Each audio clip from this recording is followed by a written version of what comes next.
My darlings, hello, and welcome to Life Simplified with A.N.D, and I'm Anna Nikita, and this is Daisy. I wanted to do a segment on happiness for a long time, but it's so hard to put my finger on what happiness is. It's so many different things for so many different people. And of course, I started asking around, went to the library, and it's so much information. This is going to be part one of Happiness Series. And again, what is happiness for me? What is happiness for you? I just went to California to hang out with my girlfriends and spend wonderful, happy weekend. We would jump in the same bed in the morning, in our pajamas, spend 3 hours gossiping, drinking coffee, champagne, trying each other's clothes. When I told that to my husband, he was laughing. He said, I will never be able to do that with my friends. So it's, again, different things for different people. And I asked my friends and relatives what makes them happy, and a lot of answers, surprisingly, have nothing to do with money. A lot of it has to do with different senses. For instance, smell of coffee first thing in the morning, opening a gift, smell of fresh cut grass, first kiss, smell of a bookstore, applying new lipstick for the first time, orgasm, new perfume, smell of my stinking dog when I come home from work, first sip of champagne, breaking a sweat at the gym, smell of a new car, sinking your feet into a warm sand, coming home. So many years in a row, there are countries that are rated to be the happiest countries in the world. Finland is one of them. Denmark came in second last year, but a lot of times it takes first place. Norway, Iceland, Netherlands. So those countries, you would think miserable weather, and those people are so extremely happy. I remember my time in Amsterdam. I was blown away by the amount of bicycles and mommies taking their kids, 2-3 kids on the bike to school, and they're just enjoying their life. So what makes those cultures so happy? I came across this very adorable book. I'll put the description below. It's a book on HYGGE. HYGGE is a way of living. It is originated in Norway and Denmark. It is impossible to really explain. It's the cozy way of life. It's constant pursuit of everyday happiness. And it is a whole philosophy in those countries to do HYGGE. What is it? What is it exactly? For instance, they burn a lot of candles in those countries. Even in schools, they create this atmosphere of cozy.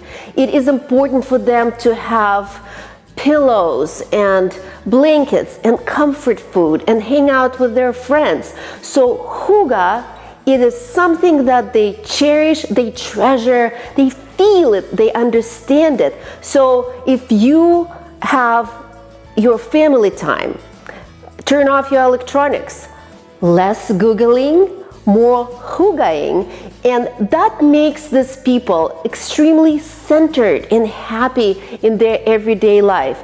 They bring their HYGGE to work. Sometimes they bring their dog to work. I'm very happy working with Daisy. I'm glad she hangs out with me. It gives you certain sense of centeredness. I remember in Amsterdam, people that worked, people that were selling tickets at the train station, people that worked in the cafes, they were all extremely centered, and that made them happy people.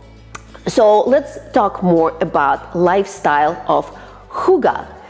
Comfort food, hanging out with friends, understanding and cherishing this time. So I highly recommend this book. Lighting is very, very important. Atmosphere, disconnecting from electronics. Equality, we, not me. So it's about community, your communal fun. Pleasure, eating yummy things. Harmony, gratitude, comfort, togetherness, and shelter. And of course, no drama. I think that makes things so much easier when people are in harmony, there's no drama, everybody wants to do HYGGE. And of course, that comes with interesting language. So you do hygge, you hyggeing, hygge every day. If you have comfortable pants that you can't go out in, but you love them, they're the most comfortable things, they're called hygge boxer. And hyggesnack, that's a conversation without politics or anger or any of that. It's just hyggeing, good time.